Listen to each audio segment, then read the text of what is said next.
بسم الله. سلام جود بلد السلام dadka Soomaaliyeed oo soo dhaweynaya Soomaali meel kasta joogtaan maanta haddaan bilaabo waxaan eegaynaa bal maanta faaleynayna Security Council-kii waxa ka soo baxay UN Security Council waxay xalay ka dhacay balan iyo faaleyno saddex qodob ayaan ka soo qaadaynaa waxaan ka soo qaadaynaa qodobka koowaad Somaliland maxay faa'iido ka heshay maxaa khasaare Soomaaliya uga yimi iyo maxaa la gudboon Somaliland ee uga soo baxay meeshaas ayaynu saddexaaseen faaleynayna waxaan jeclay Somaliland qodobka ugu dambeeya markaan faaleeyo faa'iidada uga soo baxay iyo targetka halka ay saarayso ee clear picture-ka siisay mid sharci international hadday maxkamad tegayaan iyo hadday halka ka sii wadayaan dacwadooda ay u gudbinayaan adduunka iyo internationalka saddexa qodoban soo koobaya haddaan bilaabo faa'iidada Somaliland uga soo korodhay maanta tigidii UN security-ga iyo khasaarihii Soomaaliya kala kulantay aan bilowno Somaliland aan qodobayno Somaliland may tigin international gole ay adduunka may tigin hadday ururka Afrika tahay iyo hadday IGAD tahay iyo hadday ay jaamacatul Arab tahay iyo hadday UN tahay iyo hadday European Union tahay shanta urur ee internationalka midna may tigin Somaliland chance uma helin ay ku tagto oo ku gudbiso dacwadeeda ama ujeedadeeda ku gudbiso maanta chance-ka koowaad qodobka koowaad ee ay heshay waa in hay'adii ugu sarreysay adduunka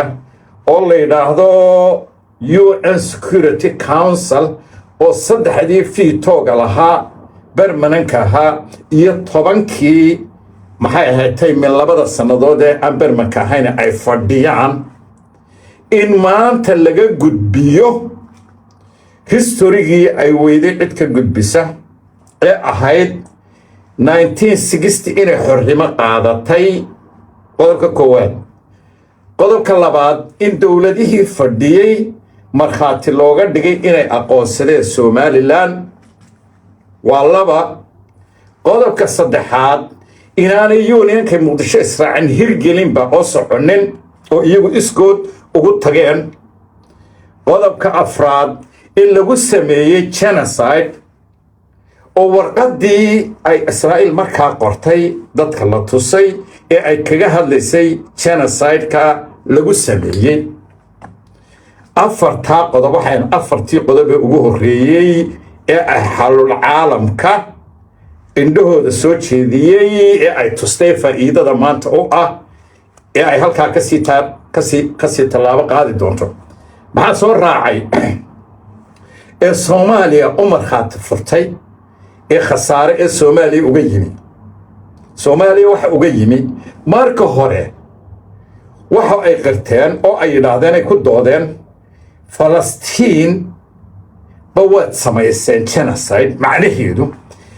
wixii laga hadlayay ay keenay ee ay ka soo dacwadeen iyaga soo dacwaday waxa u soo dacwadeen in laga qabto Israa'iil qodobkaas ay u soo dacwadeen haddaan ka shanaad uga dhigay faa'iidada Somaliland oo aan halkan ugu soo daro waxay ka dacwoodeen sida ogeedeen Kenya ilaa maxkamadda adduunka isla tageen Kenya waxa ay yiraahdeen back off way diideen maxkamadda adduunka horena UN tagu diideen waxa ka dambeysay Ethiopia ka dacwoodeen UN ta kuwa maanta fadhiya waxay yiraahdeen xuduuduhu lama faragelin karo Soomaaliya Ethiopia waxa tiri back off ilaa maanta kama noqonin waliba Soomaaliya kuwii ka dacwooday ee UN ta geeyay ayaa haddana Ethiopia iyagoo u yeerayo u ogolaanayo dekado iyo bado u ogolaanayo lana weydiista annaga sharciye ayaa haddana la arkay labadii ashkate ee horeba way ku khasaartay Soomaaliya tanna maxaa uga soo baxay ku dar faa'iidadii hore wadaniyada ayaan register gareen ada ku dhudhow qaladaas faa'iidadii labaadna waxay noqotay in Israa'iil oo ugu weyneyd Somaliland hesho Israa'iil oo laga dacwoonayay sidii Ethiopia looga dacwooday in ay yiraahdeen sharcigaanu ku aqoonsanayna waa kii Suudaan lagu aqoonsaday waa kaanu berigii hore ku aqoonsanay baanu soo celinay حقنا ويقولين إلا أقوصده haddana suudaankeedaan ku aqoonsannay intaasay tidhi waana ku soconaynaa waa sharci taasay ku dooday markaa israa'iil maraykankii oo ku raacay oo sida ogsoontii fiito meesha loogama baahnayn qof laga soo dacwooday oo leh anigu waxaa laygaga soo dacwooday ma qaba sharci baanu leeyahay waxaa lagu kala tegay ku soo xidhantay golihii dhannaa qodobkan maraykan ayaa qaatay waxay dhahdeen maraykan america ama USA xaq ayay u leeyihiin israa'iil cidda ay doonayso inay aqoonsato oo kelmaddaas weliba waxay ku dareen dowlad aan jirin kuwa u doodaya lahaa ha la aqoonsado waxaad tihiin calooshiinii afkiinu isma laha Palestine non existing country kuwa lahaa ha la aqoonsado ayay signal siisay waxaad tihiin calooshiinii afkiinu isma laha yacni waxaad tihiin almunaafiqiin ayay weliba ugu sii jawaabtay macnaha haddii maraykan yidhaahdo 70 goor miyay u rideen israa'iil horta 25 goor ugu dambeeyay baan garanayaa 20 sannadood ugu dambeeyay dhowr 20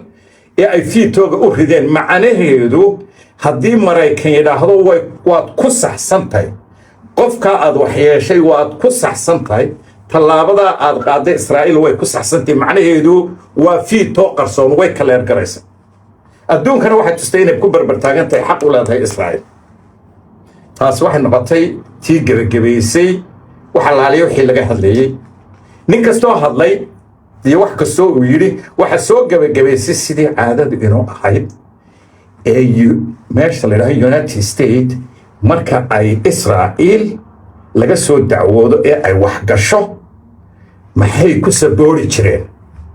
70 sannadood ama 65 sannadood baa laga soo dacwoonayay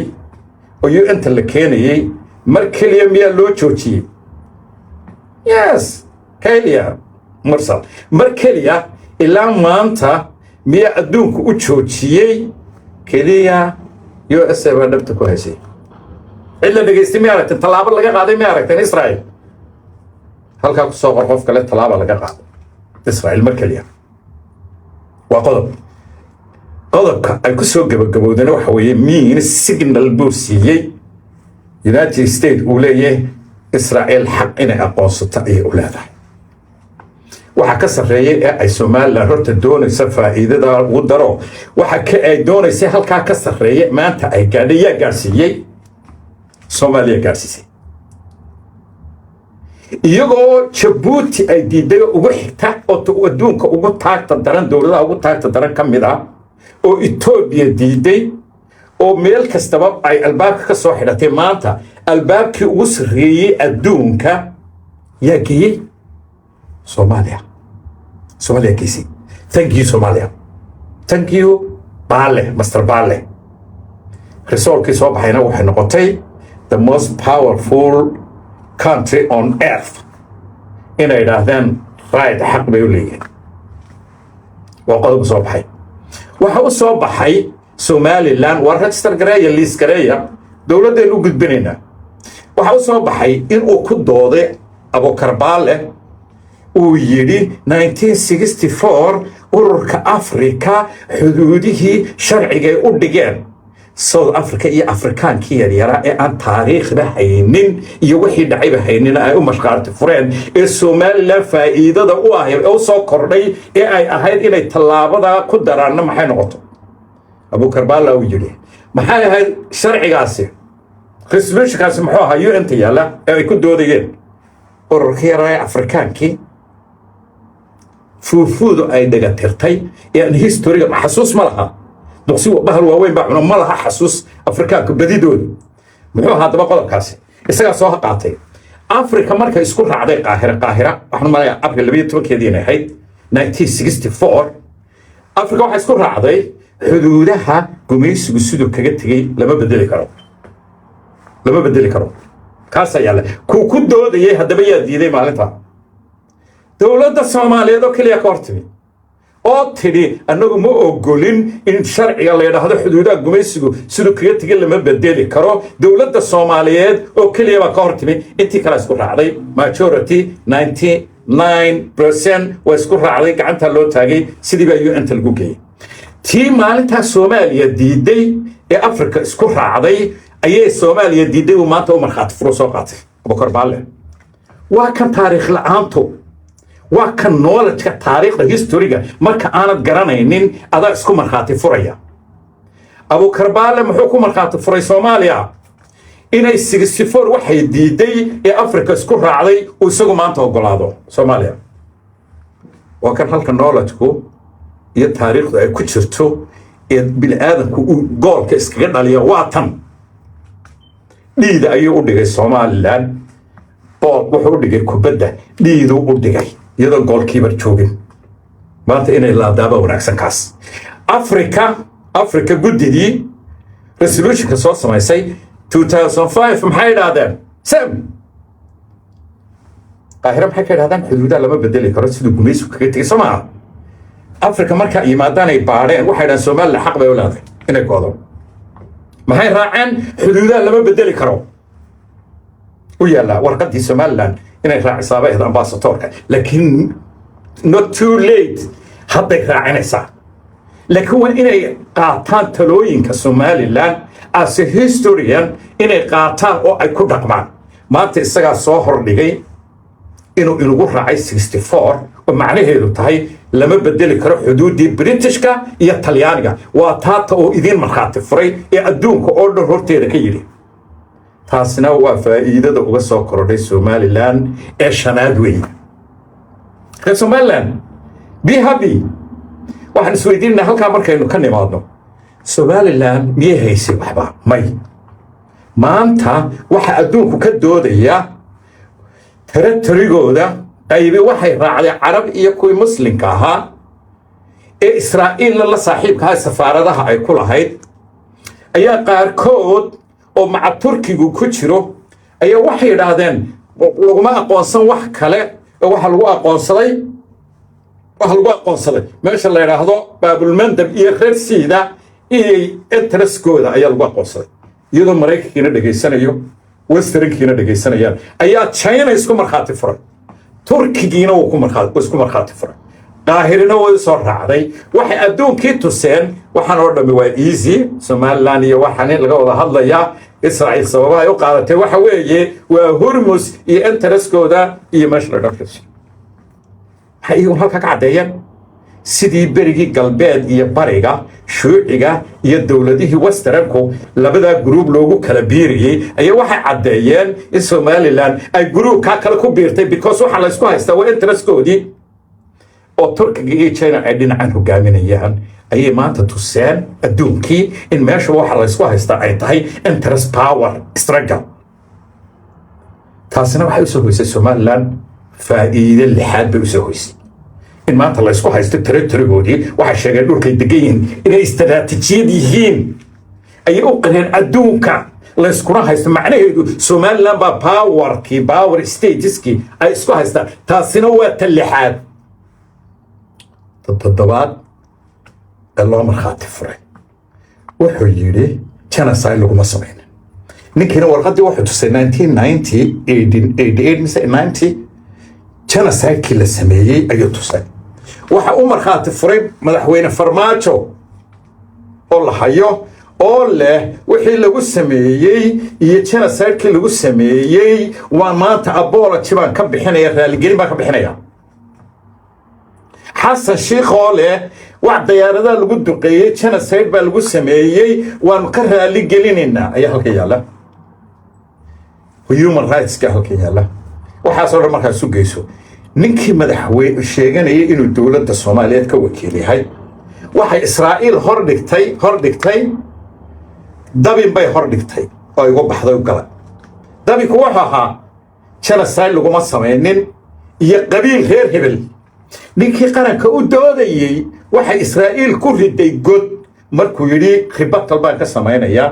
israa'iil waa igu baxday ribatalba may samaynba way hordhigtay wuu laaday is own goal إساق يا قبيل بوكالي كلا قيبين يا قبيلوين بوكالي كان سيد كمان سمين بويدي لغة صندوق النهضة كمان سمين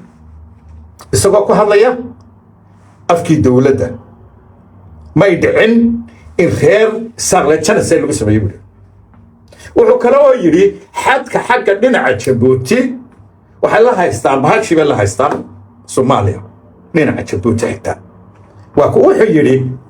40% بكدقين دتك الدنيا إن القرآن وفرم عرقابو تو قبيلة لنا عسكة قبيلة لنا عسكة let's see سيلع because they own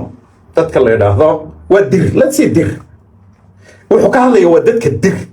أيوه دوني إنه كلا قيبيو السبب أفكي الصوماليات كهلا أو قبيل كهلا يهضنا قبيل كهلا بنحكي إسرائيل بقول كهور دكتي أو كبدا هور دكتي وسكده ليه is on goal intuu qarannimadii ka yimi waa haddana qabiil soo fadhiistay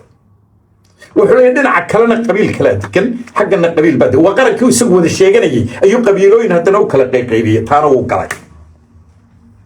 wuu galay markay halkaa taagan tahay wuxuu si kala qaybiyay qoys awdal isaylaciyo wuxuu yidhi iyagu xaggaasay raacsan yihiin internationalkana uu ka sheegay adduunkuna waa og yahay adduunka oo dhami waraba aad tiraahdo cid aan ogeyni ma jirto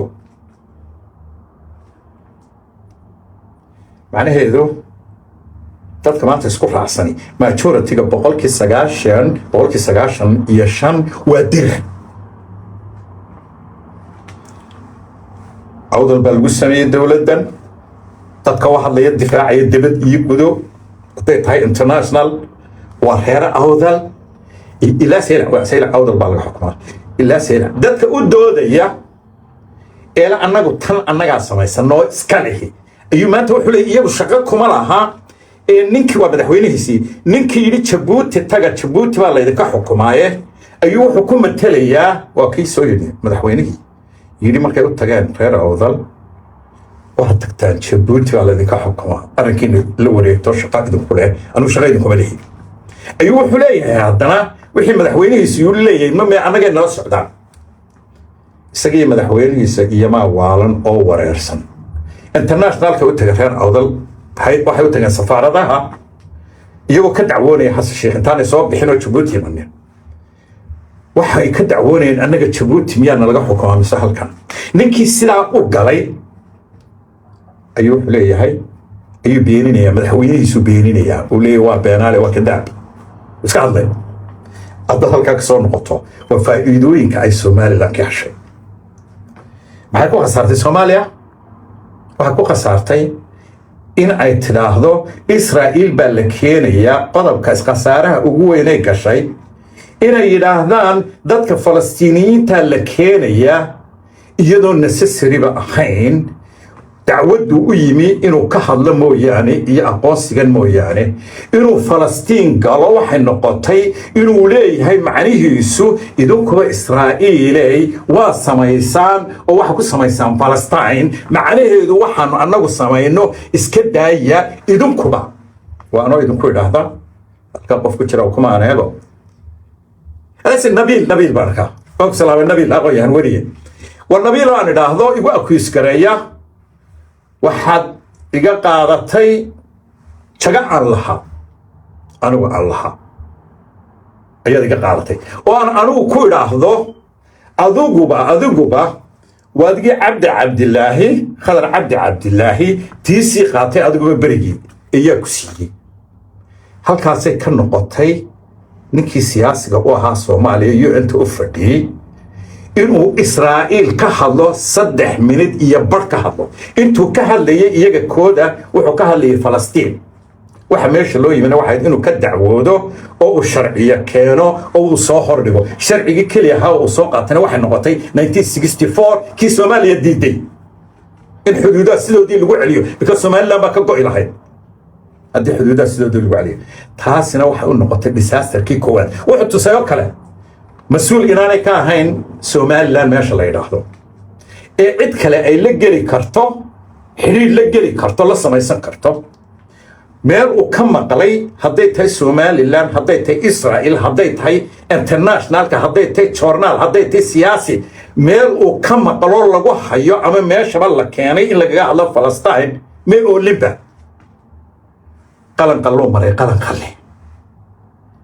inuu soo qaado Palestine ba oo keeskeedu 7 sanadood soo socdayba ma ahayn maxaa geliyay qarta sheekh iyo muraayad madow ay god kula dhacay maxaa ka dhaxay wuxuu tusay in cid kale dhiilka wada geli karto iyagu aanay xukumin meeshii oo uu leeyahay Somaliland baa la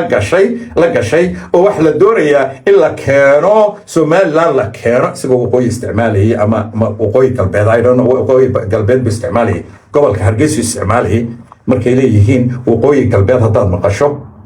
maqasho macnaheedu waa gobolka Hargeysa laga xukumay degmooyinkeeda tog dheerna waa bahashi Rigaabo awdal wixii oo dhan way ignore garay ma oran dawladda ama maamulka Hargeysa ma oranin laakiin wuxuu leeyahay waqooyi galbeed bay dhahdaan means geographically wax weeyaan waa ignorant geographically dalkay u hadlayaan ma garanayaan waxay yihiin gobolada gobolka waqooyi galbeed waxa la yiraahdaa Hargeysa iyo degmooyinka ay xukunto awdal waa ka gaar oo awdal baa la yiraahdaa tog dheer waa burca laga xukumaa iyo Rigaabo sanaad la yiraahdo waa ka aqoonta ninka meesha fadhiya uu leeyahay dalkiisa iyo juqraafigiisa maxay halkaan dhaliishaas uga timo ku qasaaray inuu sheego in cid kaleba dalka uu sheeganayo aqoonsi ay geli karto heshiis la geli karto Israa'iil taasina mid necessary looga baahnaa inuu afkiisa uu furo uu yiraahdo waxaan maqalay waxa Sarax Ahmed igu tiri hadda waxa igu tiri Hiblaayo waxaan dhageeyay waxaan soo maray meesha fadhiya waa internationalkii waa security councilkii meesha uu fadhiyo leeyahay waxaan maqlay waxay u jeedaan waxay doonayaan inay yiraahdo sameeyaan inay dhiil la galaan heshiis la galaan Falastiin u soo raraan dhulkayga taasina waa khasaarihii ugu weynaa ee uu galay Soomaaliya gashay waxay adduunka intan faa'iidooyinka ee qodobaan idin sheegay Soomaaliland ka heshay iyaga u fuliyay Soomaaliya u fulisay dad badan baa waxa haystaan in Soomaaliland ay ku khasaartay waan arkay qaar mashxaradaya oo aan geopoliticska adduunkaba ignorant ka ah oo reer Soomaaliya ah ayaan arkayay because of caadifadu iyo nacaybku waxay ku geysanayeen inay ka daboolaan runta ka daboolaan maanta Somaliland ila geyso security councilkii iyo faa'iido tahay in adduunka la tuso in shalay la aqoonsaday dawladahan noole in shalay aqoonsadeen in loo sheego in genocide dhacay in loo sheego inay xaq u leeyihiin ay Israa'iil ku doodo in Maraykanna ku raaco oo dib ay u wada fadhiisteen dhammaantood wixii yaraa nothing else maxaa lagu kala kacay maxay ku dhamaatay dadku waxay ahayd wuxuu dacwo sidii Ethiopia ay uga soo dacwootay shalay waxa lagu kala kacay halka meel loo dhaafo male Israa'iil wixii laga doonayay inay ka noqoto bag of battery maxaa halkii uu ku arkay maxay soo tareen nothing Somaliland mee awal ba ku haysatay aqoonsi dawladaha yaryar ee noolaha may cidna kuma haysan Somaliland faa'iidada uga soo korodhay maanta maxay tahay waxa ku daray Israel ambassadorku wuxuu ku daray Abraham Accord soo qaatay wuu sheegay maxay macnaheedu ma garanaysaa wuxuu soo qaatay means kaas marka ay galaan wasaaxibaanay ka markay galaan means waxay galeen urur kale oo international bay galeen oo dawlado kala ah oo sida European Union ka sida African Union ka ayay galeen macnaheedu weeyii intaas waa ku qasbayn inay ogolaadaan laakiin dadka Soomaaliya English way yaqaaneen waa si ka agnaan aqoonta weeyeen waa si ka agnaan maxaa maskaxda ka xidhay aqoontooda maxaa sidan ka dhigay because haynaska dhiiga dulmiga 30 sanadood ku jireen cadaalad darrada nacaybka loo kala qaybiyay ee iyagu 30 sano ku jiraan ayaa halkan gaarsiinay ka daboolay wanaag ba may arag nabad may arag wax wanaagsan oo laga wada hadlayo may arag wax la wanaajinayo may arag waxaana waxa ugu wacan dawladahooda iyo aqoonyahankooda ayaa ugu wacan dawladda hadaba Somaliland maxaan kula taliyay maanta وجعل لها إن مركاي قاتا بدل كواد ورقدي أفريكان يونيون كقرين يتي قاهرة 1964 لبدا وين تسكول فاقدان إن بدل ما حكى عصد دولة سوماليلاند وان إلما حيالا تاريخ ما ديسان أو مسؤول إيجا دكتان ما تقدم كواد إسرائيل أي تصل هاي وحن نقول هاي إن كدودو أفريكان يونيون شرعي أي كدوديين الأفريكان كي صد أفريكان كي هذا يلان شرعي يونيون نويا لا إن لا تشبينين معناه ما يفهمين عد فهم سيسي I don't know لكن we catch up not too late لبدا ورقدود الله يسكول فاقي سوماليلاند يسوقاتها تصدحات waxa soo qaadataan ninkii Talyaaniga buug dhan baa laga qoray oo proof ah marxaat witness gudoomiyihii gudida midnimada Somaliland iyo Soomaaliya in 1961 loo xilsaaray waa ninkii Talyaaniga ahaa bal si fiican u dhageystay reer Somaliland waa ninkii Talyaaniga ahaa ee qoray constitution-ka Soomaaliya Italia della Soomaaliya 1958 loo xilsaaray ayaa waxa loo xilsaaray 61 markaynu isqabsanay Soomaaliya ee nidhi maxaynu ku heshiinaa union ninkii intuu soo qaaday gudida madax looga dhigay shanta nin gudidaana lagu daray ninkii wuxuu soo wadaba buug ka qoray hay soo weydiiyay reer Somaliland eega buug ka qoray 1964 wax la wareejiyaba wuxuu soo dhigay in loo qaybsado 50-50 toddoba qodob buu soo dhigay toddobadiiba dawladda aadan cadaadidii waxa la yidhi adiga waan ku casilay UN-ta ayaa shaqo ka helay yaa gudoomiye laga dhigay Michael Maryama waxa la yidhi Michael Maryama gudidaadu soo qora heshiiskii union-ka waxaynu ku heshiin lahayna ku union ku noqon lahayn soo qora full times by keeneen baarlamaanka waxay yidhahdeen baarlamaanka laba baarlamaan bayna 339 baynu kala nahay 90kiinu halkaa fadhiista 330kay equal baynu nahay ma dhacayso sidaad 60kii samayseen labadii bisha July ee 90kiinu gacanta taagteen ee tirahdeen waa majority it doesn't work because still waxba kuma heshiinba maynu midoobin halka maynu ku wada hadlaynaa midowga sharcigiisii Michael Maryama soo dhigay waxa lagu yiri 1964 baa lagu wareejiyay Michael Maryama gudida inuu gudoomiye ka noqdo soo qoraysa maxay heshiiska union inaynu midownay soo qoraysa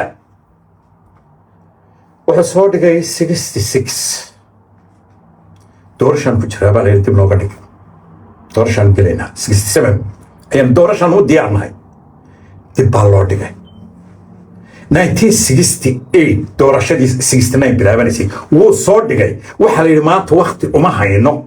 because waxa ka cararayaan 33 oo halka soo fadhiistay waa equal laba dalbay u kala hadlayaan marka la midoobayo way kala baxayaan labadii baarlamaan way kala baxayaan 90 iyo waa equal cod isma dheera cod dheeri lama qaadayo because waxay ku heshiinayaan midnimadii Maxamed Siyaad Barre ugu yimid ku soo gaaray iyadoo aan qodob la isku raacin union-kii dhageysta si fiican hormiya u maqasheen waxa la isku soo gaaray oo uu la wareego inqilaabku dhacay 1969 iyadoo aan hal qodob oo union lagu heshin marxaatiga away waa talaga qoray waxa idin soo dhigaya Facebook-ga dadka halka ku jira reer Somaliland eega buugga magaciisa iyo title-kiisa internet-ku idinku jira waan idin soo galay qodob by qodob gudidii iyo gudoomiyahooda Talyaaniga oo hadlaya oo waliba soo konfuray ayuu deel la socdo Talyaani buu ahaa haddana bal wuxuu ka hadlayuu leeyahay hal qodob la isku raacin oo union-kiya 1964 sababaha la iiga bedelayna ee la iiga bedelay aniga ee shaqada la iiga fariisiyay buu idinku qoraya sidaas horta ku dhamaatay ragga Somaliland jooga siyaasiyiinta iyo dadka reer Somaliland ee yiraahda union-kii baan ka baxnay union-kii baan ka noqonay where is union hal union laguma heshiinin ilaa 1969 waxa la waday gudidii baa waday labada dhinac ahayd ayaa isla waday markay soo dhawaataba dawladdu waxay tiraahdaa iyo baarlamaanka gudoomiyahoodu muxuu kaga tagay muxuu kaga tegey cabdilaahi diir qadhaadh muxuu kaga tegey 65 ma garanaysaa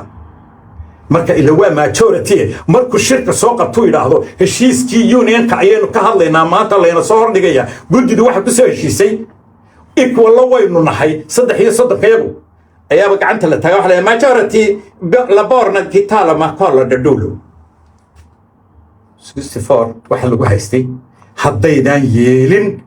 waanu baxnay ila waxa naga dhaxeeyaba ma jiro waa diideen heshiiskiiba in that case cabdilaahi diir qadhaadh Allah yarxamo 64 intay u tashadeen ayay dhahdaan aan ka khaarajino ninkii reer Baydhabo ku bedeleen saasuu kaga baxay dalka bal hal qodob dadka reer Somaliland hal qodob oo lagu heshiiyey halkan baa documentski yaala oo uniona kuma sheegi kara nobody wan arkaya taariikhda dadkeenu raalli ahaada dadkeenu taariikhda ma akhriyaan wax ninu sheegay bay qaataan hal qodob oo union laguma heshiinin hal qodob ilaa today maxaad haydeen marti gaas doonaya 5 Soomaaliyeed iyadana qorta taana dawladda u geeya qodobka kale muhiimka igu dambeeya markii aynu tagnay maalinta bisha 3deedii marka gacanta la taagayo baarlamaanku fadhiyo magaca Somali Republic ayaa gacanta loo taagay Talyaani bay ku hadleen iyagu laakiin Michael Maryama ayaa in English ku sheegay Somali Republic oo macnaheedu yahay maalintii laga wada hadlay saddexda maqani inay inala yeeshaan waxaynu oranaynaa Somali iyo Republicisi jamhuuriyad weeye carabda ku hadlo jamhuuriyad iyo Republic wasku mid jamhuuriyadii saddexda maqan iyo labadeenu waynu wala leenahay marka Somali baynu oranaynaa iyo jamhuuriyadiisi maxay sameeyeen xafiidkii anta maxay geeyeen warqadii aadan cadde iyo ra'iisul wasaarihiisa Cabdirashiid Cali Sharmaarke waxay geeyeen magacii la isku raacay inta iska bedeleen ayay waxay geeyeen anta oo maanta dhamaantii wada gala dhamaantii anta waxay geeyeen ay qorteen Republic of Somalia Italia della Somalia Somali Republic maarata way ka guureen maarata bal khiyaamada يعني ما فيسمك لقوا سمية دت كري سومالي لان يصدح دي كلا مقنا تلقوا سمية داورة واحد قرتين Republic of Somalia يا لو رجل سوماليا إيطاليا دلا سوماليا أنت كلا شقم يكورين ماي صدح دي كلا يكري سومالي لانبا ويكسرين إن إلا ليهين ويكسرين مين ولا هيني نو Republic of Somalia ماي أنت محاك غير جرايستين Republic of Somalia محاب برلمان كيسكو راعي Somali Republic that's it انت ما قرانك في Somalia يصدح دي كلاوبا صدح دي قولوا كلاوبا امسن ان اللي عبد الرزاق ما افريل لحدكي ودولتيسا ما برلمانكي ما كونستيتيوشن ما جرتو عبد الرزاق يا عبد الرزاق باك سو اريي in dadka kale intay midoobayaan ay inala leeyihiin baarlamaanka laga ma asixin Cabdisalaam Xaji Xuseen Cabdirashiidna muxuu qaatay ilaa dadku ma ogeeyo inta waxa la geeyay iyaga document si loo soo dirayay ilaa maanta reer Somaliland iyo saddexdan gobol ee kale ma oga waxa inta registration lagu sameeyay iyo si loo khiyaameeyay Soomaali inaan ahayn iyagu ee Soomaali koonfur oo kaliya ay leedahay dawladda Somaliland miidan ogeen bal qofkii Somaliland ka hadlaya ama documented garaynaya ama adduunka u gudbinaya aaway where are you inayna dawladda inagu marti sugaysa saddexda kale inta imanayaan oo meesha iska fadhiya inaynu ahayn ma la idin sheegay qarayd idin sheegtay maksata sarasama u qaadeen oo ma isgaarsiisay even hadda iga maqashaan ma hubsateena gala imanka dhamaantiin انت هلقا كنت تايبا بالقلا waxa ku qortaan 1960 UN resolution 1960 Somalia ama Somali Republic ma ku taalo Somalia ku qoran then eega bishi 5 July ku qoran UN resolution ku qoran hadda dhamaantiin Somali Republic هذا كورة تاني كله Republic of Somalia resolution number 141 dhammaantiin eega haddaydan doonin inaad xaqidaan haddaydan doonin inaad taariikh adduunka u geystaan reer somaliland haddaydan doonin inaad ku doodaan sharci haddaydan doonin inaad history ku doodaan haddaydan doonin inaad ku doodaan 30 sano idinkumay qaadateen ma idinku qaadateen 5 years idinkumay qaadateen 5 years hodhodhow soo qoray koonfure hodhodhow maasha allah halkaa igu soo yar qora waan ka helaa shimbirta ood weynaa la yidhaahdaa af soomaaliga waxay ku soo dartay hal kelmad shalayna waa sheegay iigu soo daray kelmaddaas shimbirta ood weyna waxay ku dartay hodhodhow dadka ma fahamsana shimbirta dad ka daba hadashabayda geed bay ku taagnayd dadka soo mara markay hadlayaan ayay wax kasta yidhahdaanba waxay odhan jirtay hodhodhow miidis waa iska hadasheen baa loo qaatay marka af soomaaliga lagu soo daray halkaa kelmad shimbirtaasoo ku soo dartay waa afkii oo dhan oo kooban oo means waxa aad tidhaahdeen maanu garan maanu fahmin wax la garan kara nagulama idin hadlin weeye means hodhodhow hees baan maqlayay dhallinyara ku qaadayso hodhodhow mulaad oo doorashadii muuse loo qaaday eg dadka reer somalilandow waxba lama idin lahayn koonfur ilaa 1960 bisha 5 July 5 wixii ka dambeeyay waxba lama idin lahayn marti baa ku ahayd sida maanta muqdisho ku joogay marti ugu yihiin waxayaa tirabbi inaydan dowladda UN ta la geeyay la aqoonsaday la lahayn siyaasiyiintu ma idin sheegay siyaasiyiintiinu inaynu marti ku ahayn gas waxa la idinku dhaw waynu yuuniyowno waynu wala lahayn iyadoo konfereedyada ku yidhaahdaan ma eegteen taariikhda weli UN ta ma eegteen indha adkaanta kalluun bay cuneen bahashan digirta la yidhaahdo marka saliid madow lagu daro soo ma ogid qalbi adayg baa laga qaadaa haddaad dad indhaha kala baxayso oo aad dubanayso waxay kuugu muuqanayaan chicken dadku qalbi adayg baa laga qaadaa magaciise waa nin weyn oo madaxa baa tahay adigoo i garanaya anna aan ku garanayo iyad waxaa qoraysaa waa aad iila doodi weyday waa tiifiyada weymoodaad u araj gareen weyday nin weyn oo madaxa baa tahay oo madaxdii Soomaaliya meel halkaa kaa sheegaa waxaad soo qorayso jooji haddii kale ummaddan kuu sheegi way kuwa la garanayaan jooji dhiino because mentalitigaagaa ku siiyey iyo aqoon darridaada saliidda waxaan kuugu sheegayaa ismacasare iyo haddaad moofo isku darto iyo bahashi isku qooshto macnaheedu caqligan bay dhashaa ninkan la hadlayana waa adiga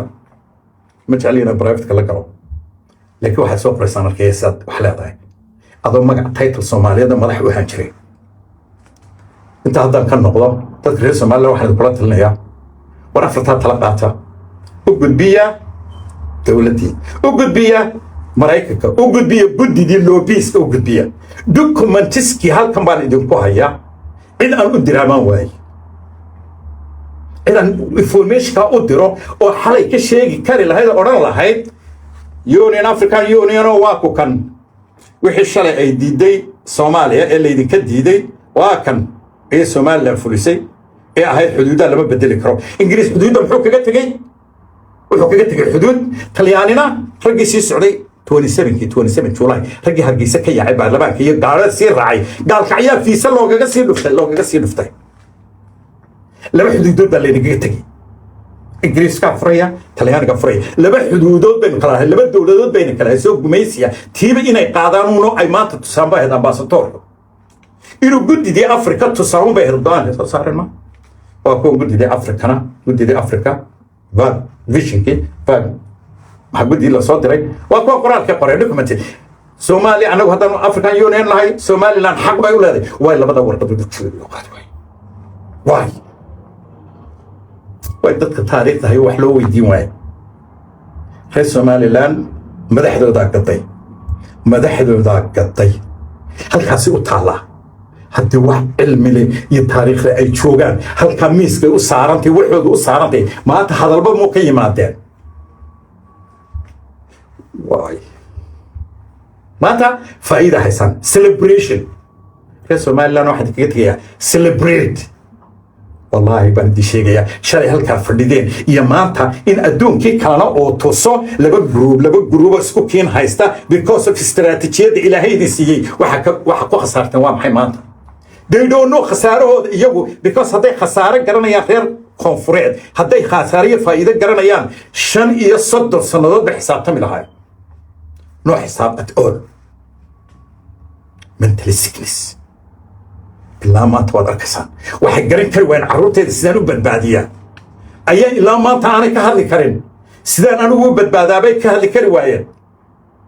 وددك ألا شوكتانا إذا هايستا ولي بوحدين شيقيا دوني أنا وحدين شيقا دوني ولي بين الحكمان وددك شالي لها الشباب حقا سي قالت شوكتا قالوا يدوم شيقيا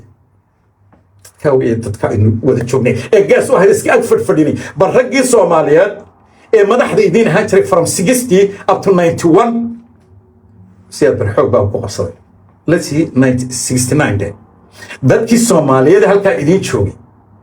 inay dhagala aayeen ma aqoon baanay lahayn ma dantoodii kursigooda ay raacdeen ma dan baanay idin kala hayn maxay way aysan u sameeyeen way ay sagaalkii sanadood hadii laga diiday wixii aynu isku raaci lahayn union ku noqon lahayn hadii laga diiday ummaddu u sheegi waayeen way intan ka dambeysay soddonka sanadood wax istadhigareeya oo ummadii adduunka buu soo bandhiga loo waayay waa ku dheereey raali ahaada yar emotion baa noqday waan salaamaya